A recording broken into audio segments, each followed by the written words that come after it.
Seigneur, ta parole est grande, elle demeure à jamais.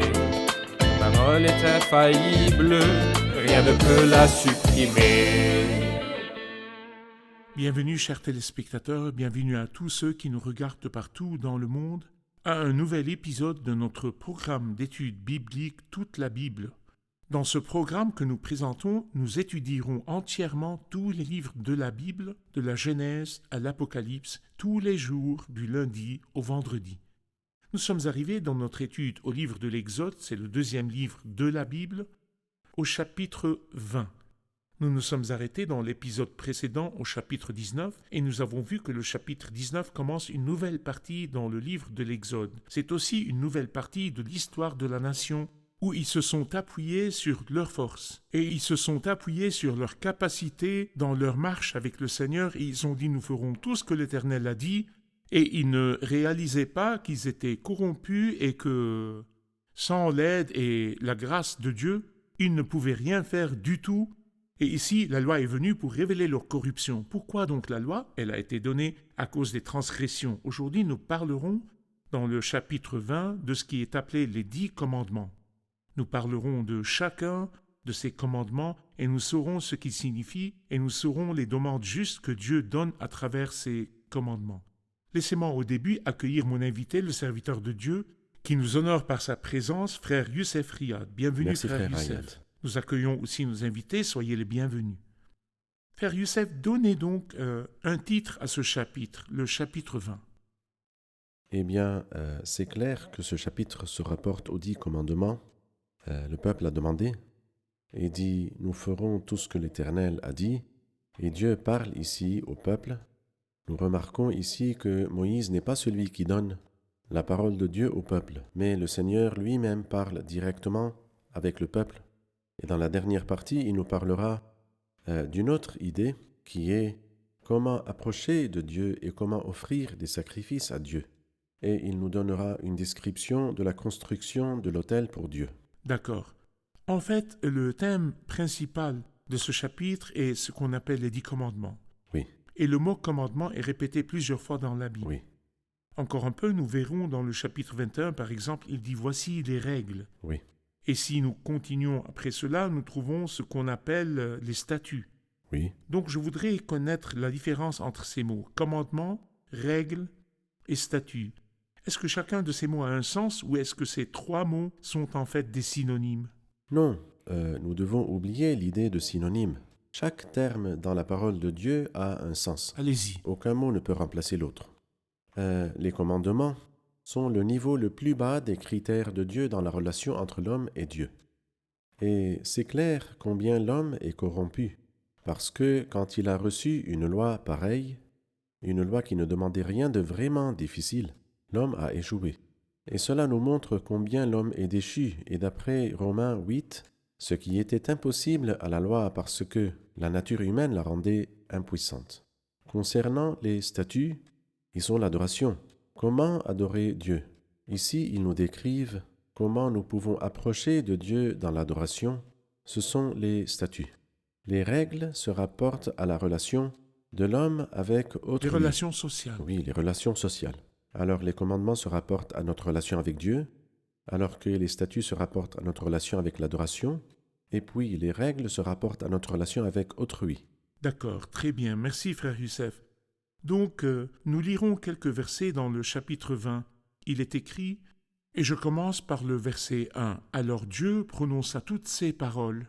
Je suis l'Éternel ton Dieu qui t'ai fait sortir d'Égypte, de la maison d'esclavage. Tu n'auras pas d'autre Dieu devant moi.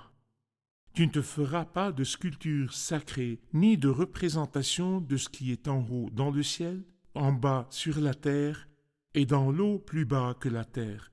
Tu ne te prosterneras pas devant elles et tu ne les serviras pas. Car moi, l'Éternel, ton Dieu, je suis un Dieu jaloux. Je punis la faute des pères sur les enfants jusqu'à la 3e et la 4e génération de ceux qui me détestent. Et j'agis avec bonté jusqu'à 1000 générations envers ceux qui m'aiment et qui respectent mes commandements. Tu n'utiliseras pas le nom de l'Éternel, ton Dieu, à la légère. Car l'Éternel ne laissera pas impuni celui qui utilisera son nom à la légère. Souviens-toi de faire du jour du repos un jour saint. Pendant 6 jours, tu travailleras et tu feras tout ce que tu dois faire. Mais le 7e jour est le jour du repos de l'Éternel, ton Dieu. Tu ne feras aucun travail, ni toi, ni ton fils, ni ta fille, ni ton esclave, ni ta servante, ni ton bétail, ni l'étranger qui habite chez toi. En effet, en 6 jours, l'Éternel a fait le ciel, la terre, la mer et tout ce qui s'y trouve, et il s'est reposé le 7e jour. Voilà pourquoi l'Éternel a béni le jour du repos et en a fait un jour saint. Honore ton père et ta mère, afin de vivre longtemps dans le pays que l'Éternel ton Dieu te donne. Tu ne commettras pas de meurtre, tu ne commettras pas d'adultère, tu ne commettras pas de vol, tu ne porteras pas de faux témoignages contre ton prochain, tu ne convoiteras pas la maison de ton prochain, tu ne convoiteras pas la femme de ton prochain, ni son esclave, ni sa servante, ni son bœuf, ni son âne, ni quoi que ce soit qui lui appartienne. Ce sont les commandements que nous pouvons appeler les 10 commandements. Ils expriment la volonté juste de Dieu, et vous avez dit qu'ils sont le niveau le plus bas des ordres justes de Dieu. S'il vous plaît, donnez-nous un aperçu de ces commandements et divisez-les pour nous. Parlez-nous plus du mystère derrière ces paroles. Je veux dire, expliquez-nous ces paroles. Eh bien, d'abord, je voudrais dire qu'il y a 10 commandements, et le nombre 10 est le nombre de l'énergie. C'est comme si Dieu ne nous demandait pas plus que nous ne pouvons accomplir. Très bien. 10. Mais ces 10 commandements sont divisés en 2 parties. Et c'est pourquoi les 10 commandements ont été écrits sur 2 tables de pierre. Certains disent que l'une des pierres est pour les commandements qui se rapportent à Dieu, et l'autre pierre, ce qui se rapporte à l'homme. Si nous voulons résumer, ou bien si nous pouvons résumer la loi en 2 phrases qui sont « Tu aimeras le Seigneur ton Dieu de tout ton cœur, de toute ton âme, de toute ta force et de toute ta pensée. » C'est la première table. C'est la première table. Et tu aimeras ton prochain comme toi-même, c'est la seconde table. D'accord. C'est une double division. Et nous pouvons voir qu'après avoir parlé de la relation de l'homme avec Dieu, Dieu a parlé de la relation avec les parents qui représentent l'autorité de Dieu dans la famille et la maison. Honore ton père et ta mère. Et puis après cela, après les 4 commandements de Dieu et le commandement qui concerne les parents, il y a 4 autres commandements à propos du prochain, ceux avec qui je traite les personnes proches de moi. Et enfin, le dernier commandement, ma relation avec moi-même, ne convoite pas. Ça veut dire que le problème ici est dans l'âme, comment nous devrions avoir la maîtrise de soi. Et concernant le mystère de ces 10 commandements-là, en vérité, c'est merveilleux. Ce n'est pas clair dans la traduction française parce que la langue originale est l'hébreu. Mais je ferai rapidement ici un lien entre Genèse 1 et Exode 20.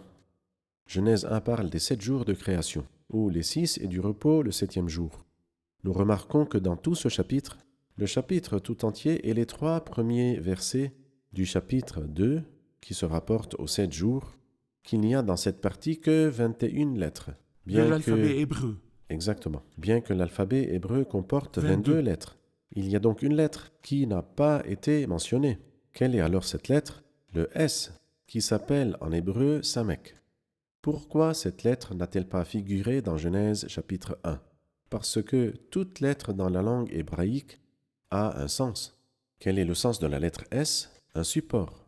Et c'est comme si la Bible sainte voulait nous dire que lorsque Dieu a créé, il ne s'est appuyé sur rien du tout.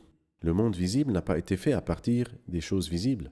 C'est-à-dire qu'il n'avait même pas les matières premières pour créer quoi que ce soit. Mais il a parlé et il a créé. Il a commandé et c'est arrivé. Ici, nous trouvons aussi la même chose miraculeuse. Nous trouvons seulement 21 lettres dans tous les 10 commandements. Avec une remarque que la lettre qui n'a pas été mentionnée est le T. Et que nous dit la lettre T? C'est-à-dire que signifie cette lettre-là? Cette lettre ressemble au serpent. Et c'est comme si Dieu voulait dire, est-ce que vous vous souvenez du jardin où le serpent vous a trompé? Ces commandements nous disent, faites attention au serpent pour qu'il ne vous trompe pas. Mais tout comme Adam n'a pas pu garder le seul commandement dans le jardin, le peuple d'Israël aussi n'a pas pu garder les 10 commandements qui lui ont été donnés. Merci, nous ferons une pause et puis reviendrons pour une question.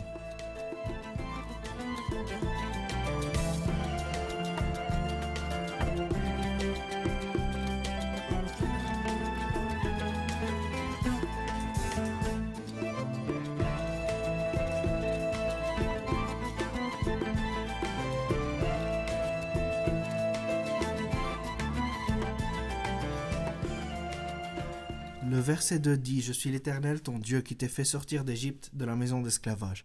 Pourquoi leur a-t-il rappelé la terre d'Égypte, la maison d'esclavage? Pourquoi ne leur rappelle-t-il pas qu'il a fait des miracles avec eux, comme en divisant la mer? À vous, frère Youssef.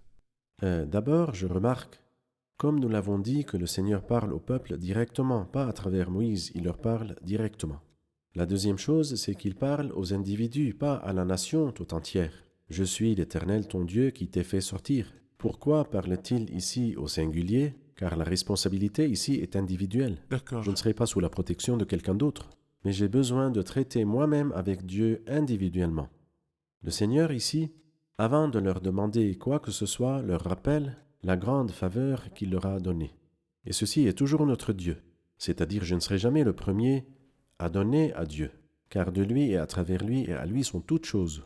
Le Seigneur nous a rachetés d'un esclavage horrible, donc c'est son droit de demander. C'est pourquoi il dit « Je suis l'Éternel ton Dieu qui t'ai fait sortir d'Égypte de la maison d'esclavage. Tu n'auras pas d'autre Dieu devant moi. » Y a-t-il quelqu'un qui t'a donné quelque chose autre que moi? Pourquoi alors adores-tu un autre? Oui, merci, frère Youssef. Je suis l'Éternel, ton Dieu, qui t'ai fait sortir d'Égypte, de la maison d'esclavage. Tu n'auras pas d'autre Dieu devant moi. Et je pense que, comme il est le Seigneur, leur Dieu, il ne peut pas y avoir d'autre Dieu. Ceci montre que Dieu est un. C'est important de savoir que Israël croyait dans l'unicité de Dieu. Et c'est assez de rappeler à nos téléspectateurs de Deutéronome 6, verset 4, « Écoute Israël, l'Éternel, ton Dieu, est le seul Éternel. » Là, il ne dit pas « les seigneurs et les dieux qui vous ont sortis de la terre d'Égypte », mais « je suis le Seigneur » au singulier. Donc l'unicité de Dieu est affirmée dans l'Ancien Testament. Nous entendons souvent dire que l'humanité dans l'Antiquité croyait en plusieurs dieux. Oui. Et le paganisme, ensuite, elle est arrivée au monothéisme. Je voudrais savoir comment l'adoration a commencé et quelle est la première révélation divine dans l'histoire humaine. Est-ce que le monothéisme était entre les premières révélations de Dieu? Adam avait une relation personnelle avec Dieu. Adam connaissait Dieu. Et même Caïn, le méchant, connaissait le Seigneur et a donné des offrandes au Seigneur. Et tous les héros du livre de la Genèse savaient que le Seigneur est un.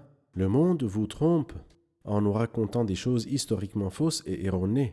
Non, l'humanité savait que le Seigneur est un. Ensuite, le diable a conféré cela et a fait que les gens adorent les nombreux autres dieux. Et cela est venu trop tard. Après le déluge. Oui, après le déluge. Mais depuis le commencement, ils connaissaient le Dieu unique. Oui, merci frère Youssef. Donc la Bible et tous ses livres témoignent de l'unicité de Dieu. C'est vrai. Très bien.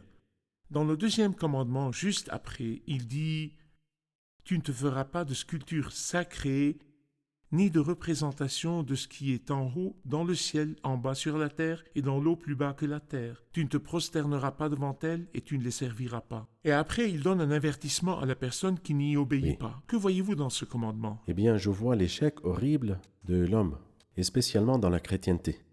Je veux dire, c'est un commandement dans la loi.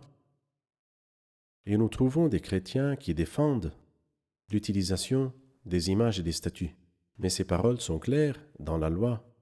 Et le judaïsme est une religion où tout est tangible, c'est-à-dire nous pourrions excuser les Juifs s'ils font des choses pareilles. Donc leur adoration entière était tangible et visible. Et nous, devrions-nous, quand Dieu nous a dit qu'il est esprit, et quand il nous a dit que ceux qui l'adorent doivent adorer dans l'esprit et la vérité, devrions-nous amener des statues et nous prosterner devant elles, ou des images et les adorer? Je veux dire, c'est vraiment une honte pour la chrétienté. La chrétienté qui devrait savoir beaucoup mieux que de faire cela. C'est pourquoi je dis, frère Ayad, que la Bible sainte a parlé d'Israël comme d'une prostituée. C'est vrai. Mais il a dit de la chrétienté qui a refusé son Christ même, il a dit d'elle qu'elle est une grande prostituée. Donc, il n'y a aucun endroit dans la Bible qui nous dit de faire, de fabriquer ou de peindre une image ou une statue.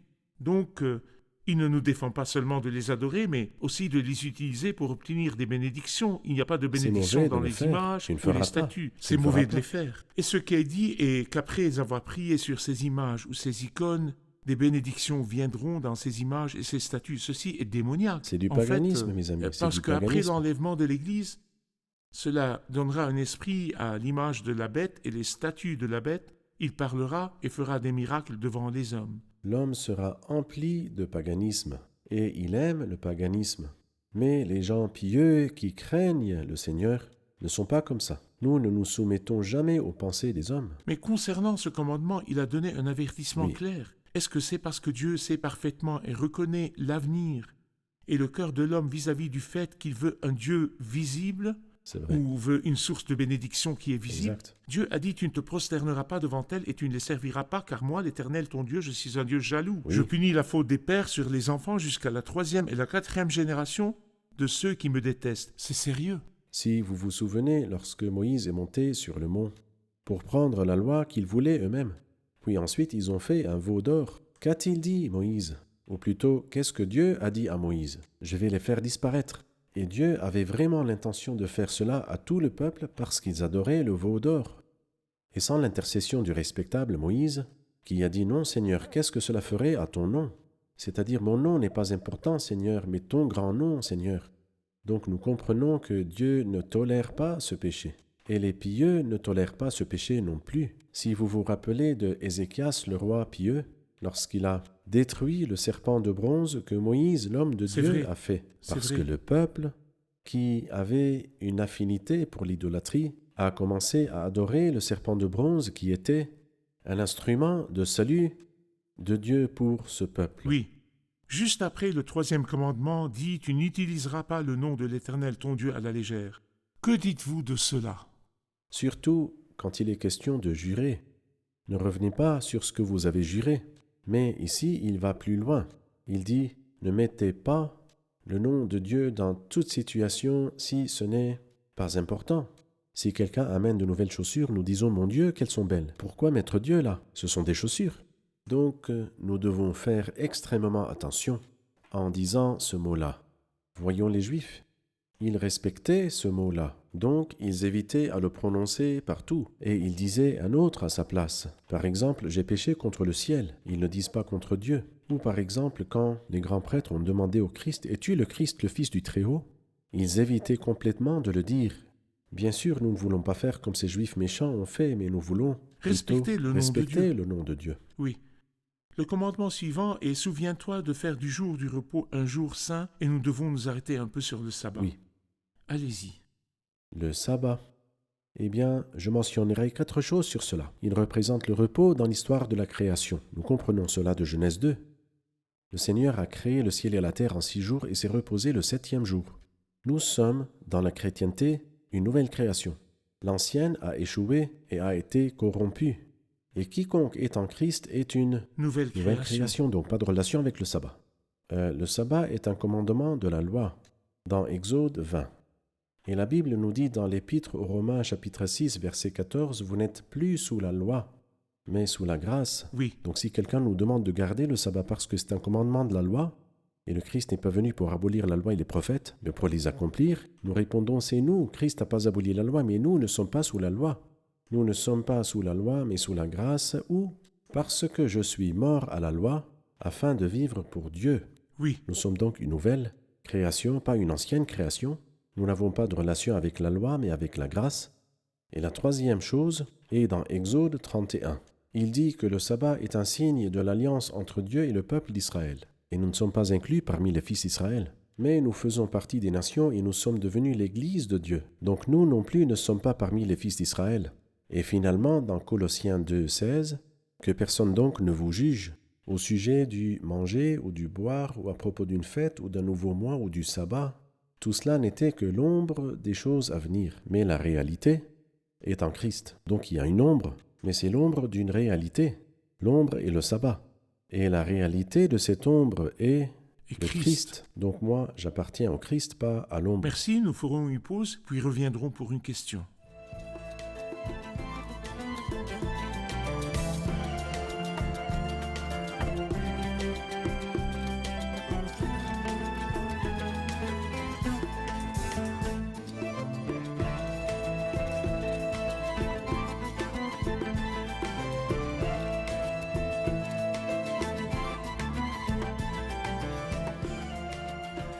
Verset 12. Honore ton père et ta mère afin de vivre longtemps dans le pays que l'Éternel, ton Dieu, te donne.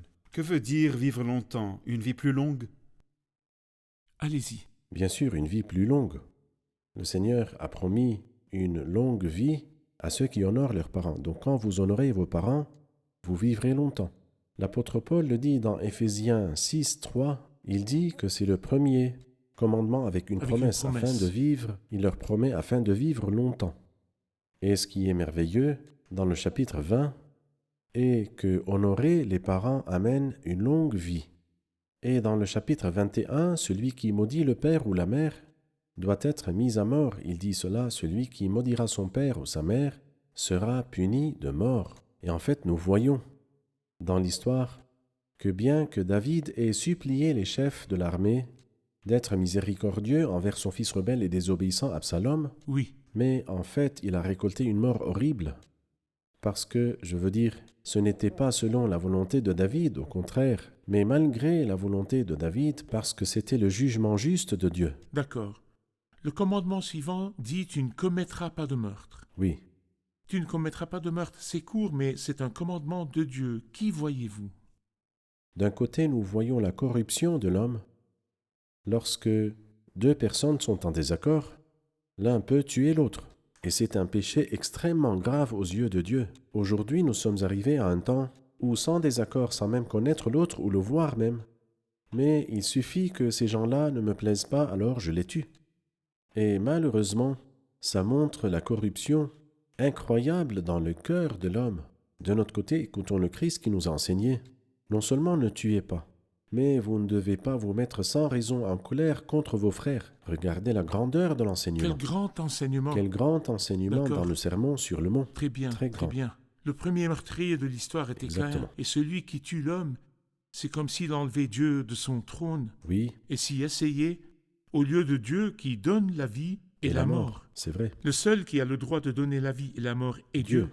Tu ne commettras pas de meurtre, tu ne commettras pas d'adultère. Une phrase courte, mais en vérité, à chaque fois que je la lis, je tremble face à ce que je vois. C'est vrai. Eh bien, l'adultère est un meurtre moral. Je veux dire, si vous violez quelqu'un, vous le détruisez, vous détruisez son âme. Donc le meurtre littéral est défendu. Mais que dire du meurtre moral? Défendu aussi. Et maintenant, la grandeur de l'enseignement du Christ. Tu ne commettras pas d'adultère est un péché horrible dans l'Ancien Testament. Et le pécheur était tué. Il n'y avait pas d'autre alternative. Mais le Christ dit « Tout homme qui regarde une femme pour la convoiter ». Et donc nous avons tellement besoin de demander à Dieu, par ses paroles, crée en nous un cœur pur C'est vrai. et garde nos yeux pour qu'ils ne convoitent pas ce que nous ne pouvons pas convoiter. Tu ne commettras pas de vol. Oui, Que voyez-vous dans cela? l'avidité de l'homme. Je veux dire, l'homme n'est pas satisfait par ce qu'il a. Et même s'il en avait beaucoup, ça ne fait aucune différence. Je veux dire, les pauvres ne sont pas les seuls qui volent, mais il y a des milliardaires qui sont des voleurs. Exact. Donc, ils sont insatisfaits, Ou avide. avides. Oui. Tu ne porteras pas de faux témoignages contre ton prochain. Ça se rapporte aux relations. Que voyez-vous dans cela? J'y vois la tragédie historique. Lorsque les juges n'ont pas été trompés par les faux témoignages dans le jugement C'est du eux Christ. qui ont demandé les faux témoignages. Mais quelle tragédie! Ils ont demandé des faux témoignages sur Jésus. Ah, les dirigeants de la nation qui portaient des vêtements sacerdotaux et dont les simples personnes dehors ont été trompées. Mais bien sûr, nous qui savons ce qu'est vraiment l'homme sans la grâce de Dieu, nous ne sommes pas trompés par l'homme. Oui. Et maintenant, nous ne devons pas, dans notre relation avec nos frères, participer dans la discréditation de C'est n'importe vrai. qui dans son absence. C'est vrai. Ne répandons pas de mensonges parce que la Bible dit « Tu ne porteras pas de faux témoignages contre ton prochain. C'est » vrai. Et nous devons nous assurer de toutes les nouvelles que nous entendons. Tu ne propageras pas de faux C'est juste. bruits. Les gens pensent que le blasphème n'est que de dire du mal de Dieu. Mais quand nous étudions la Bible, nous découvrons que le blasphème est de dire du mal de Dieu et aussi de dire du mal d'autrui. Le dernier commandement, tu ne convoiteras pas la maison de ton prochain, tu ne convoiteras pas la femme de ton prochain, ni son esclave, ni sa servante, ni quoi que ce soit qui lui appartienne. Que voyez-vous dans cela? De nouveau, le contentement et la satisfaction. Désirer le Seigneur, je veux dire, il peut nous donner, il peut nous remplir, il peut nous satisfaire, mais celui qui a ouvert la porte à la convoitise, prenons Salomon par exemple, et il était le plus grand roi en son temps. Et quoi que ses yeux désiraient, il n'a pas convoité, ni volé, ni pris d'autrui, Mais bon, et après? Après avoir tout pris, j'ai réfléchi à ce que mes mains ont pris. Tout n'est que fumée et revient à poursuivre le vent, et aucun avantage sous le soleil. Dites-nous brièvement, quelle est l'atmosphère dans laquelle ces commandements ont été donnés dans le verset 18? Effrayante. Il dit qu'il y avait des coups de tonnerre et le son de la trompette. Et lorsque vous arrivez à l'Épître aux Hébreux, chapitre 12, il dit « Il ne supportait pas en effet cette consigne ». Et nous dit que Moïse lui-même, le médiateur de l'ancienne alliance, a dit « Je suis épouvanté et tremblant de peur ». Donc remercions Dieu parce que nous vivons dans le temps de la grâce, dans lequel il y a la paix, la sécurité et la vrai. tranquillité. Donc la Bible dit dans le verset 21, le peuple restait à bonne distance, mais Correct. Moïse s'approcha de la nuée où se trouvait Dieu. Donc la loi fait que le peuple reste loin de la présence de Dieu. Lorsque vous lisez la prière de Salomon dans le 2e livre des Chroniques, chapitre 6, verset 1, Dieu a déclaré vouloir habiter dans l'obscurité, et cela jusqu'à ce que le Christ soit venu. Et nous avons vu que Dieu habite dans la lumière. La dernière chose dans l'épisode, le Seigneur parle d'un autel. Il a dit au peuple à propos de l'autel, « C'est un autel en terre que tu me construiras, et tu offriras tes holocaustes et tes sacrifices de communion. » Pourquoi est-ce un autel en terre? Pourquoi pas en pierre ciselée? Parce que l'homme est poussière et retournera à la poussière. Notre Dieu déteste l'orgueil. Faites attention de ne pas faire de grands projets, parce que tu veux te glorifier toi-même. Sache ta vérité. Souviens-toi que tu es poussière. N'oublie jamais que tu es poussière. D'accord. Et quand nous venons devant Dieu dans l'adoration, ça ne requiert pas de rituel humain, mais la simple façon dont Dieu nous a parlé. En effet, là où 2 ou 3 sont rassemblés en mon nom, je suis au milieu d'eux, C'est vrai. à l'endroit que j'ai choisi, pour que mon nom soit là. Si tu passes ton ciseau sur la pierre, tu la rendrais profane. Tu ne monteras pas à mon autel par des marches pour ne pas dévoiler ta nudité. Ça veut dire ni les mains ni les pieds, et ni l'orgueil qui essaye de montrer qu'il est plus grand, qu'il fait des marches pour se hausser. Nous devons nous rappeler notre petitesse. Regardez le collecteur d'impôts que le Seigneur a accepté. Il s'est tenu loin, a frappé sa poitrine en disant « Ô Dieu, aie pitié de moi, qui suis un pécheur ». Quiconque s'approche de Dieu doit s'approcher de lui de cette façon. Un autel de poussière. Quand nous approchons Dieu, nous devons lui dire « Je ne suis que poussière, Seigneur. Exactement. Je ne vois rien en moi-même. Exactement. Je dépends de ta grâce. C'est vrai. Merci. Que Dieu vous Que Dieu bénisse. vous bénisse. Chers téléspectateurs, vous n'avez besoin de rien faire pour obtenir la justice de Dieu. Reposez-vous simplement dans ce que Christ a fait sur la croix. Nous nous reverrons dans l'épisode prochain. Que Dieu soit avec vous.